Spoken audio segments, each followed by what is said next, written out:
이 사업에 참여할 특권과 의무는 진리의 기별을 간직한 그 누구에게도 제외되지 않습니다. 이제는 좀 더 우리의 여성들이 좀 더 적극적으로 주님의 선교 사업에 참여하고 활동해야 될 시기가 있다면 바로 지금이 아닐까라는 생각을 해봅니다. 우리 오늘 특별히 여선교회에서 또 여성전도부에서 준비한 이 시간들이 우리 여성들에게 더 적극적으로 하나님의 사업에 헌신하는 그러한 시간이 되기를 간절히 소망합니다. 우리 다 같이 하나님의 말씀 창세기 49장의 말씀을 함께 펴시겠습니다.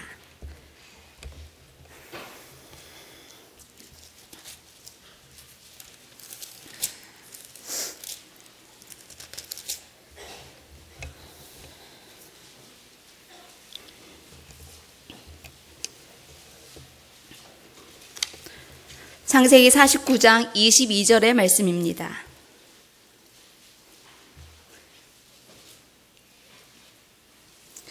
창세기 49장 22절의 말씀입니다. 우리 함께 읽겠습니다. 찾으셨으면 요셉은 시작. 요셉은 무성한 가지 곧 샘 곁에 무성한 가지라 그 가지가 담을 넘었도다. 이 창세기 49장 22절의 말씀은 누가 누구에게 한 축복의 기도였을까요? 아버지였던 야곱이 자신의 아들이었던 요셉에게 한 축복의 기도였습니다. 긴 삶의 여정이 끝나가던 날 야곱은 그의 사랑하는 자녀들을 모으고 유언을 합니다. 그의 긴 예언 중에 이 오늘의 본문은 한때 잃어버렸다가 다시 찾은 아들인 요셉에 대한 내용입니다.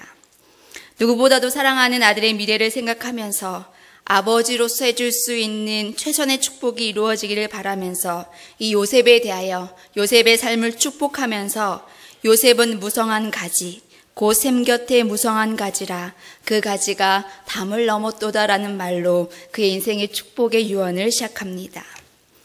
오늘 이곳에 계신 교문립교회 성도들의 삶에도 요셉에게 주셨던 귀한 축복이 임하기를 간절히 소망합니다.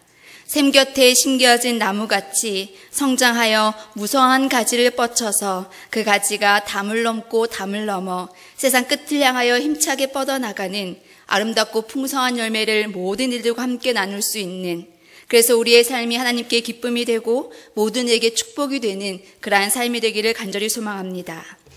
우리는 열심히 노력해서 나 혼자 잘 먹고 잘 사는 그런 사람들이 아닙니다.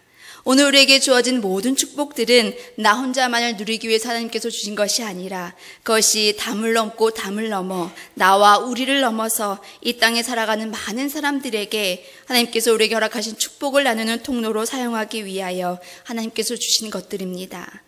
요셉에게 허락하셨던 그러한 축복이 오늘 우리의 삶에도 임하게 되기를 간절히 바랍니다. 요셉의 삶의 모습을 우리는 생각해 보면서 이 요셉이 받은 축복의 삶이 어떠한 삶이었는지 오늘 이 시간 함께 살펴보려고 합니다. 요셉의 이야기는 여러분들이 많이 들어서 잘 아실 것입니다. 자세하게 요셉의 삶의 이야기를 다 하진 않겠지만 요셉에 대한 삶의 이야기를 잠깐 살펴보면 요셉이 이렇게 아버지로 하여금 담을 넘는 축복을 누릴 수 있었던 그의 인생의 삶을 우리가 이 시간 한번 생각해 보려고 합니다. 요셉이 자신을 팔아버린 자신의 형제들뿐만 아니라 흉년의 위기에 놓일 수밖에 없었던 이방 나라의 백성들에게까지 담을 넘는 가지로서의 축복을 나눌 수 있었던 것은 그의 삶 속에 경험했던, 그의 삶 속에 만났던 많은 인생의 담들을 넘었기 때문에 가능한 일이었습니다. 요셉은 어릴 때부터 참 기구한 인생의 삶을 시작하지요. 일찍 어머니가 동생을 낳다가 돌아가시는, 어머니와 헤어지는 아픔을 경험합니다. 아버지의 사랑을 독차지하긴 했지만 그렇기 때문에 누구로부터의 미움을 받았습니까? 많은 형제들로부터의 미움을 받았습니다. 17살 때는 먼 들에 나가 양을 치는 형들에게 필요한 물건을 가지고 갔다가 죽임을 당할 위기에 처하기도 합니다. 그러나 유다가 그 동생의 생명을 살리기 위하여 이스마엘 상인들에게 팔자고 제안하고 요셉은 형제들에 의하여 다른 나라의 종으로 팔려가는 삶의 어려움에 처하게 되지요. 그리고 보디발의 집에서 종살이를 하다가 누구의 모함을 받습니까? 보디발의 아내의 모함을 받습니다. 그래서 어떻게 하죠? 감옥에 가게 됩니다. 하나님의 말씀에 순종함을 살기로 결심했던 요셉의 삶이 참으로 잘 풀리지 않는 그러한 어려움과 어려움의 연속의 삶을 맞이하고 있음을 우리는 요셉의 삶을 통하여 살펴볼 수 있습니다. 그러나 그렇게 감옥에 간 요셉에게 어떠한 기회가 다가오죠? 바로 왕의 꿈을 해석할 수 있는 기회가 다가옵니다. 그리고 여러 우여곡절 끝에 요셉은 어떠한 사람이 됩니까? 애굽의 국무총리의 자리에까지 오르게 됩니다. 요셉이 국무총리가 되고 나서 보디발의 아내에게 복수했다는 이야기도, 그의 형제들에게 복수했다는 이야기도 성경에는 기록되어 있지 않습니다. 흉년이 들던 둘째 해에 형들이 자신이 국무총리로 있는 이집트에 양식을 사러 왔을 때 그 형제들에게 자신이 당했던 그 어려움을 갚아주겠다고 생각하지도 않습니다.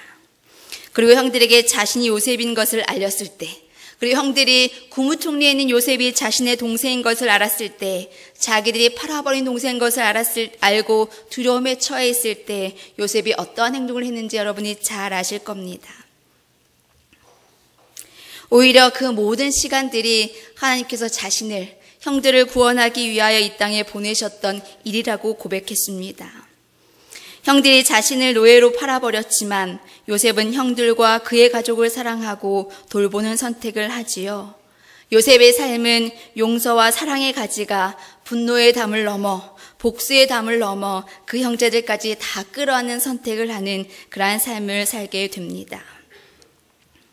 그리고 훗날 야곱이 죽었을 때 아버지가 돌아가셨으니 요셉은 복수를 할 것이라고 생각했던 형들 앞에 요셉은 이렇게 이야기하지요.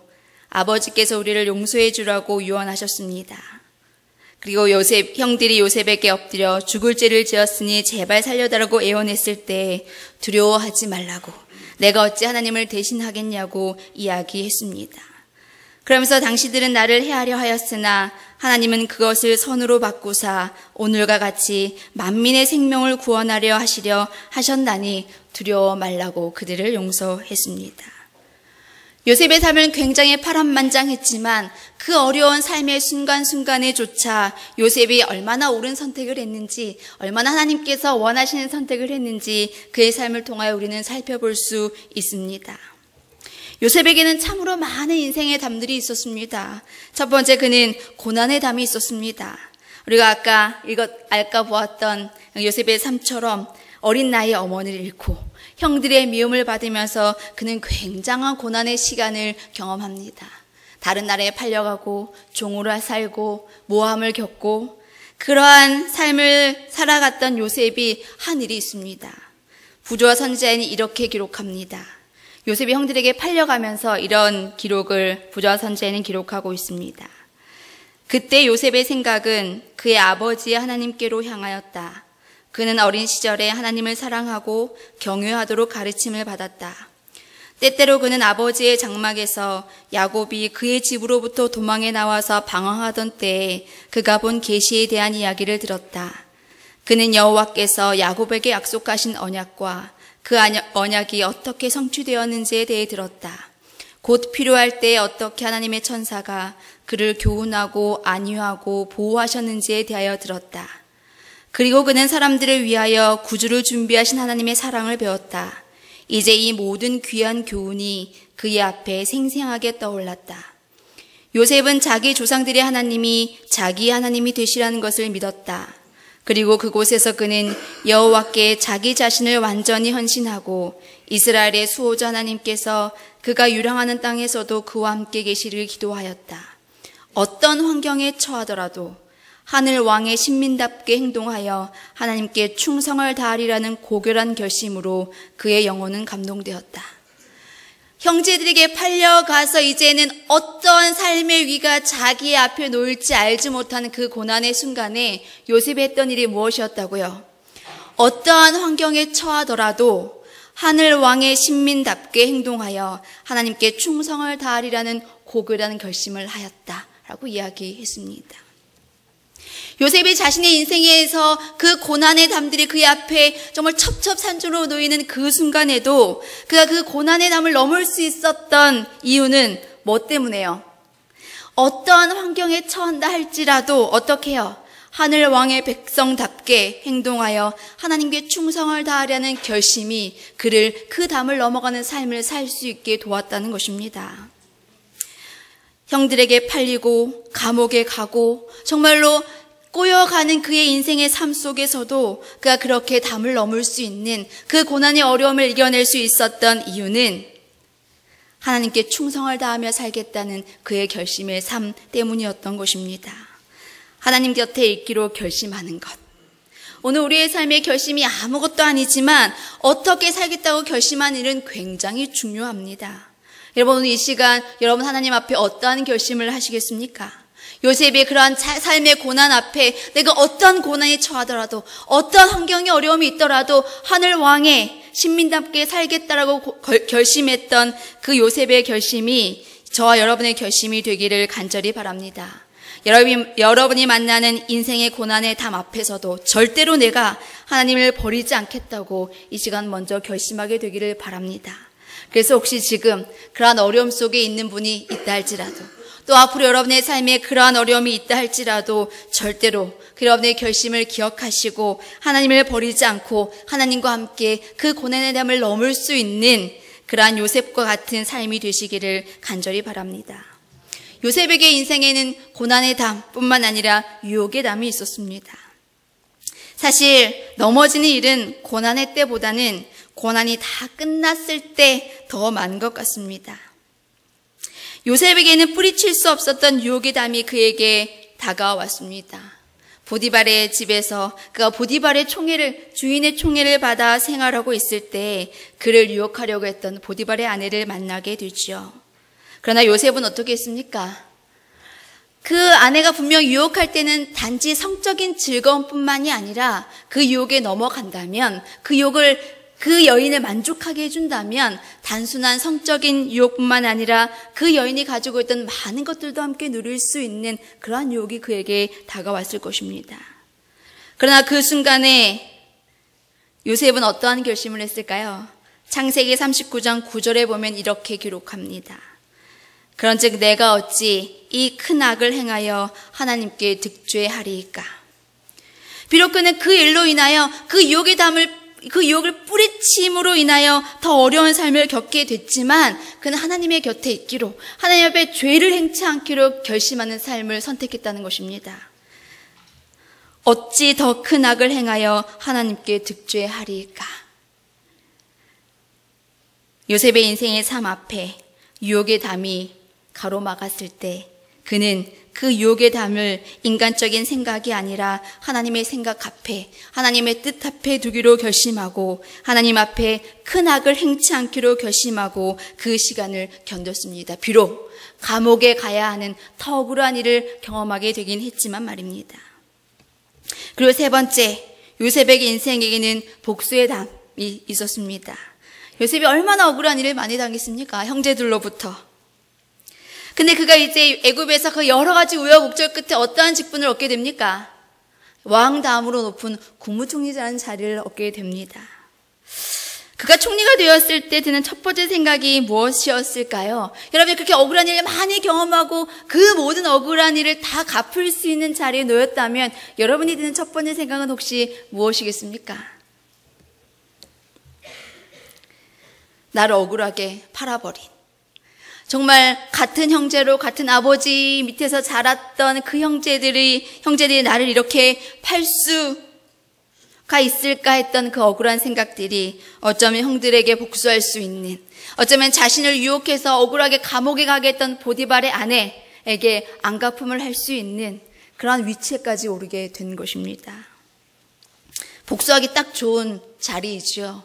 그리고 그렇게 앉아있는데 누가 곡식을 사기 위해서 요셉에게 찾아옵니까? 형들이 곡식을 사기 위해서 자신에게 찾아와서 머리를 조아리는 모습을 그 요셉이 경험하게 됩니다. 얼마든지 뭐 하려고 생각하면요, 자기가 했던 억울한 일을 갚아야겠다고 생각했다면 얼마든지 갚을 수 있는 자리에 이 요셉이 놓이게 된 것입니다. 그러나 그러한 경험을 했던 요셉은 창세기 50장 20절에 이렇게 기록하지요. 당신들은 나를 해하려 하였으나 하나님은 그것을 선으로 바꾸사 오늘과 같이 만민의 생명을 구원하게 하시려 하셨나니 당신들은 두려워 마소서. 내가 당신들과 당신들의 자녀를 기르리이다 하고 그들을 간곡한 말로 위로하였더라. 충분히 갚을 수 있는 자리에 놓여 있음에도 불구하고 두려워하는 형제들 앞에 어떻게 해요? 그 모든 것들이 누구의 인도하심이었다고요? 하나님의 섭리였다고 이야기합니다. 하나님께서 그것을 그렇게 억울하고 아팠던 그 일들을 선으로 바꾸셔서 오늘날 같이 만인의 생명을 구원하시기 위한 하나님의 방법이었다고 이야기합니다.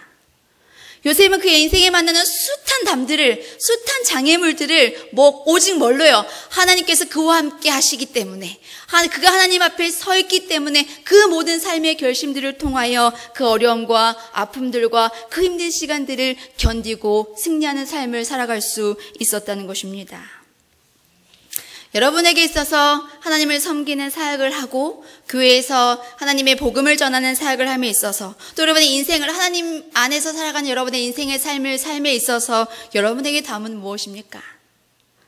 여러분이 넘어야 할 담은 어떠한 담을 가지고 있습니까? 담이 뭐죠? 담이 뭡니까? 네, 답은 집과 집 사이에 설치해 놓은 울타리를 이야기합니다. 도둑이나 불필요한 사람들이 들어오지 못하도록 막아놓은 담벼락이죠. 예전에 농촌에는 제가 사는 시골에는 그렇게 오늘날과 같은 담이 없었습니다. 고작해야 쌀이 울타리 정도를 치고 마당 앞문은 활짝 열어놓아 누구라도 스스럼 없이 드나들 수 있는 그러한 곳이었습니다. 지금도 저희 집 시골에 가면 대문이 없어요. 그냥 열려 있습니다. 누구라도 마음 먹으면 들어올 수 있는 집이죠. 근데 요즘 어떻습니까?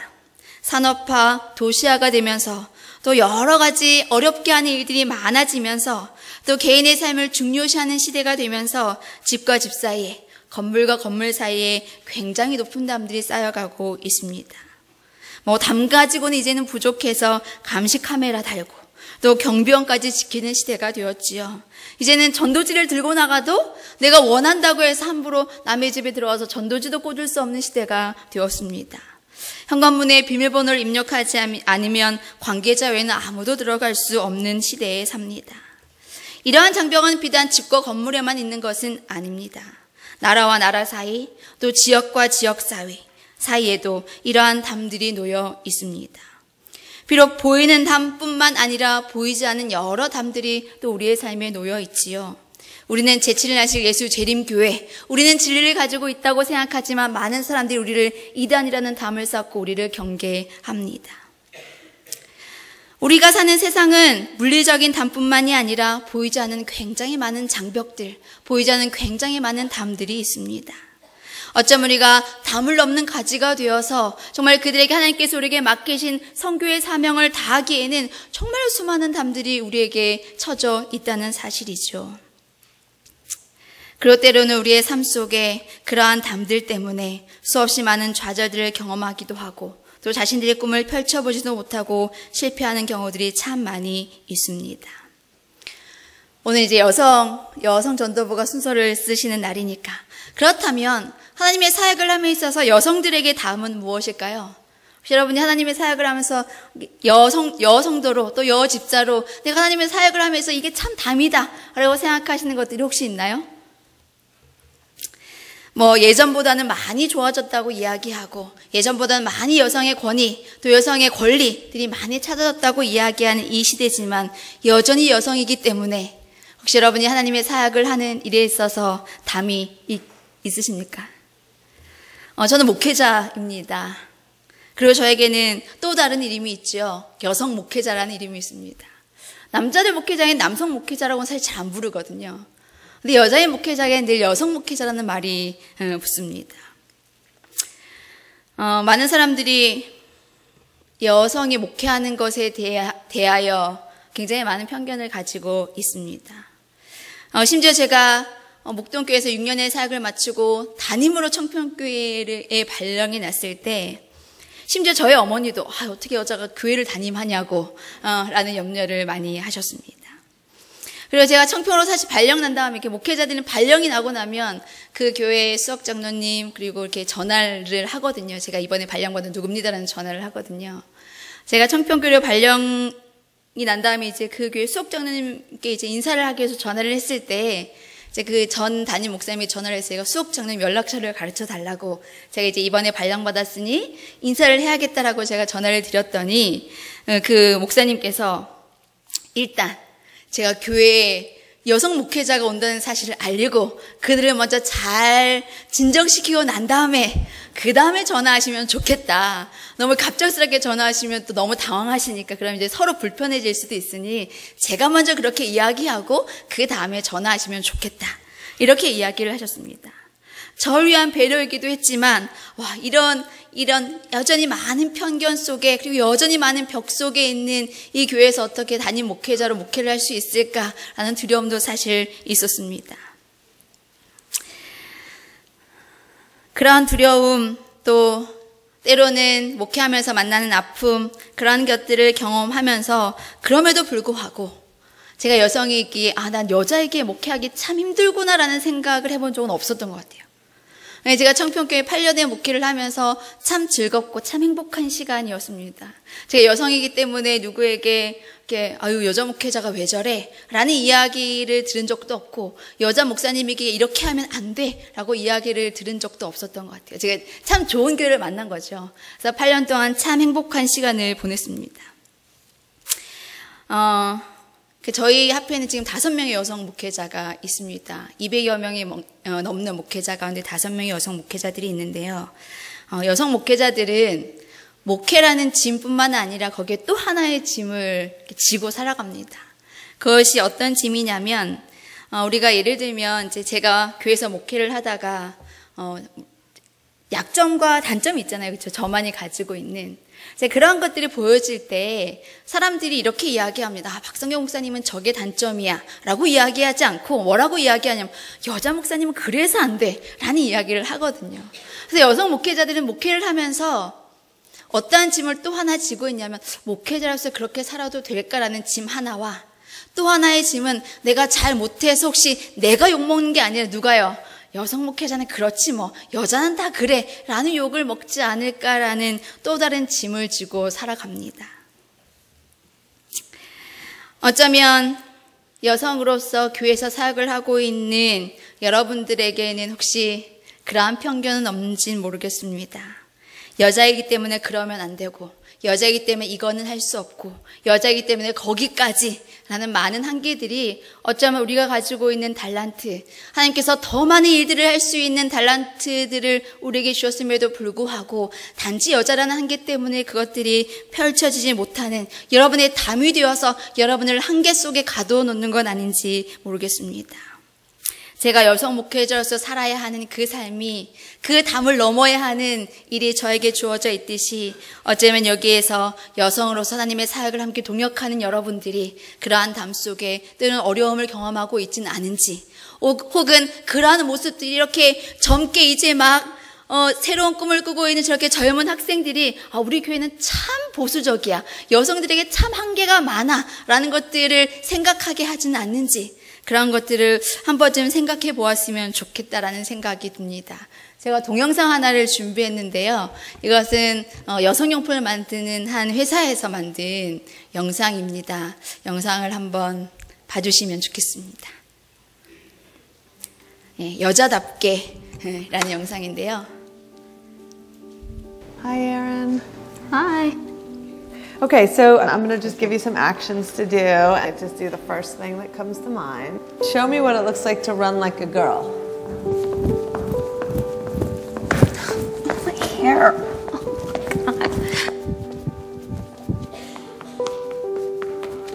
Show me what it looks like to fight like a girl.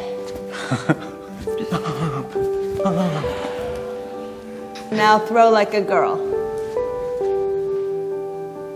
Aww. My name is Dakota, and I'm 10 years old. Show me what it looks like to run like a girl. Throw like a girl. Fight like a girl. What does it mean to you when I say run like a girl? It means run fast as you can. So do you think you just insulted your sister? No. I mean, yeah, insulted girls, but not my sister. Is like a girl a good thing? Actually, I don't know if it's a bad thing or a good thing. It sounds like a bad thing. It sounds like you're trying to humiliate someone. So when they're in that vulnerable time between 10 and 12, how do you think it affects them when somebody uses like a girl as an insult? I think it definitely drops their self-confidence and really puts them down, because during that time they're already trying to figure themselves out, and when somebody says you hit like a girl, it's like, well, what does that mean? Because they think they're a strong person. It's kind of like telling them that they're weak and they're not as good as them. And what advice do you have to young girls who are told they run like a girl, kick like a girl, hit like a girl, swing like a girl?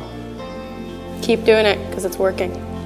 If somebody else says that running like a girl or kicking like a girl or shooting like a girl is something that you shouldn't be doing, that's their problem. Because if you're still scoring and you're still getting to the ball on time and you're still being first, you're doing it right. It doesn't matter what they say. I mean, yes, I kick like a girl and I swim like a girl and I walk like a girl and I wake up in the morning like a girl because I am a girl. And that's not something that I should be ashamed of. So I'm going to do it anyway. That's what they should do. If I asked you to run like a girl now, would you do it differently? I would run like myself. Would you like a chance to redo it? Yeah.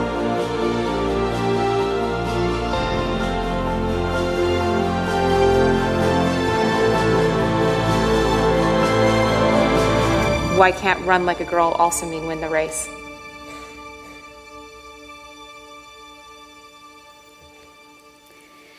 네, 여자답게 달리라고 했더니 여기 나온 사람들이 어떻게 달렸나요?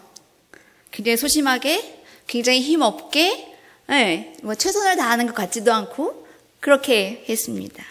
그런데 작은 아이들, 이제 막 자라는 아이들에게 여자답게 달려보라고 했더니 어떻게 했나요?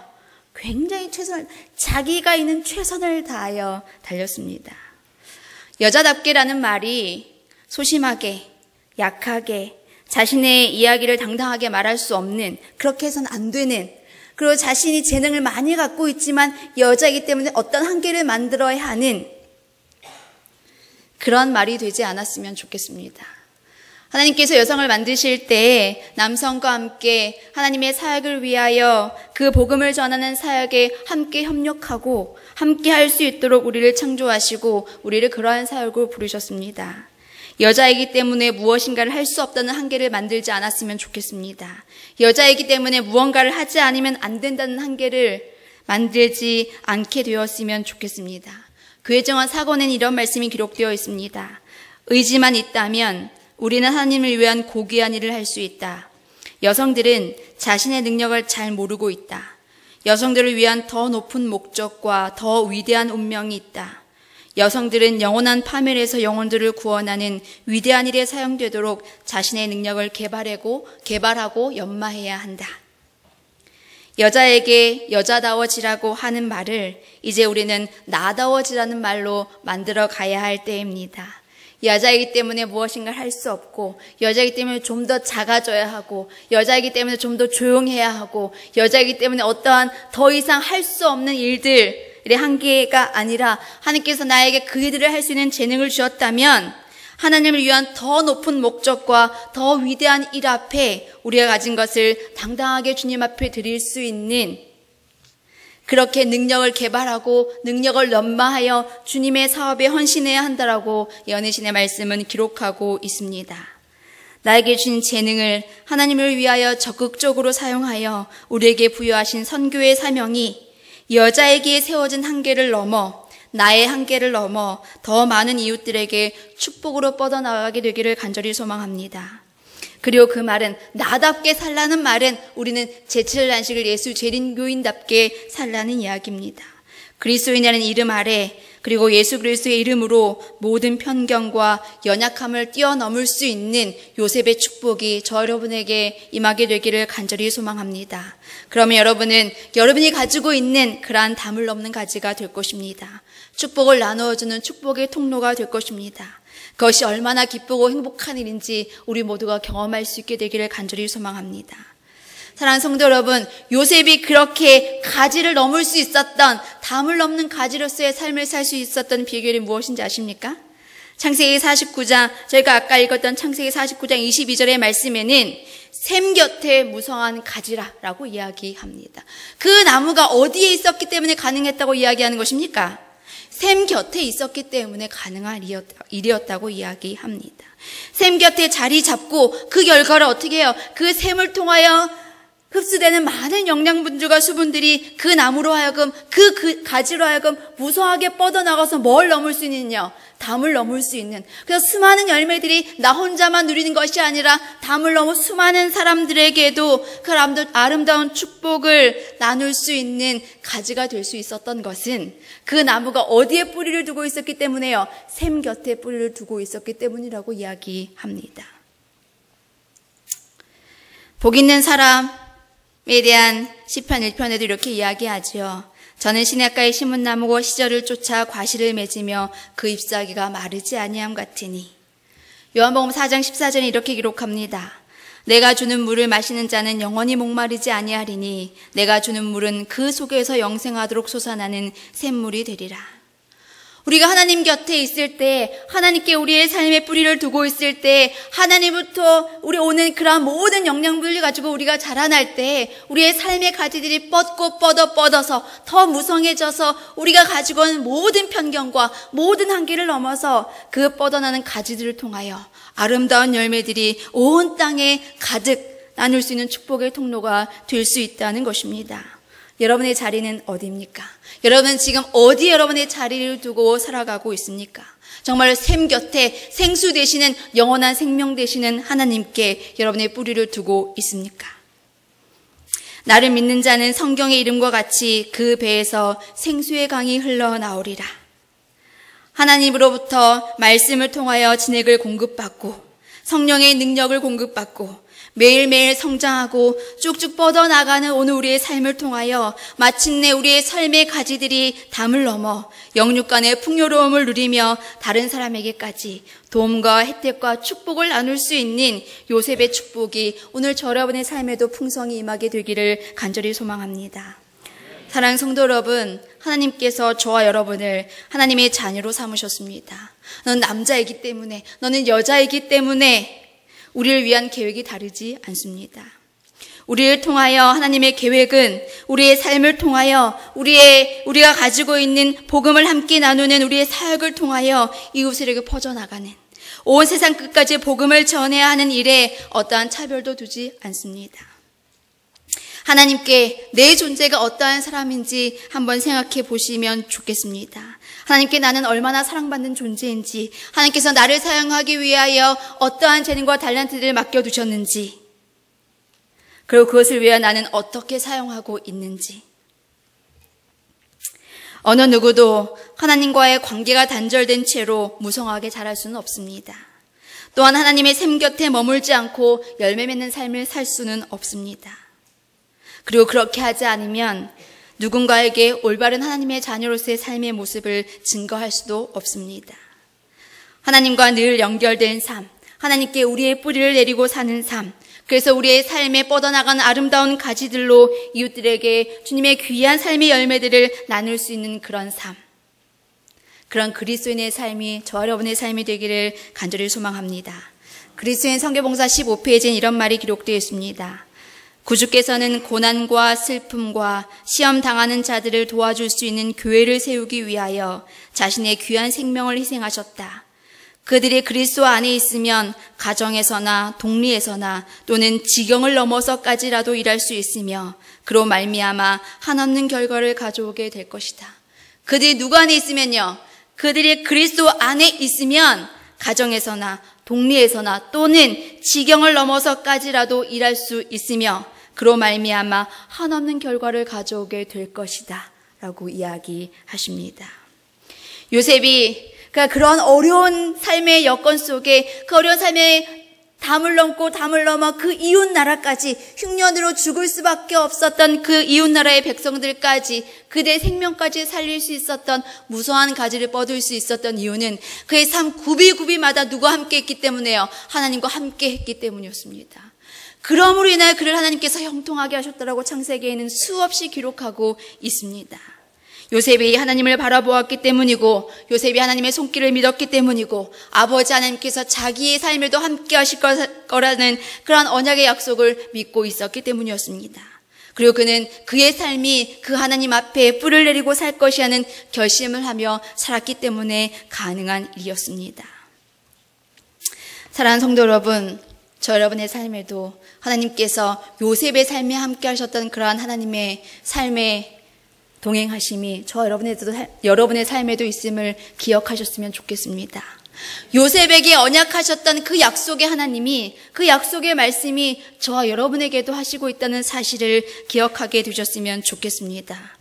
요셉이 예수님이라는 샘 곁에 그의 뿌리를 두고 그의 가지를 뻗어나갔던 아름다운 삶의 모습이 오늘 저와 여러분의 삶을 통하여 이 교문리 교회가 이 교회뿐만 아니라 이 교회 안에 있는 사역을 하는 여러분들의 사역을 통하여 그리고 여러분이 살고 있는 가정에서 여러분이 살고 있는 동네에서 그리고 그 지경을 넘어서까지 아름답게 뻗어나가는 무성한 가지들로 인하여 이 교회가 하나님께 귀한 열매와 귀한 영광을 돌리는 그러한 교회와 성도들이 되시기를 간절히 바라면서 말씀 마치겠습니다.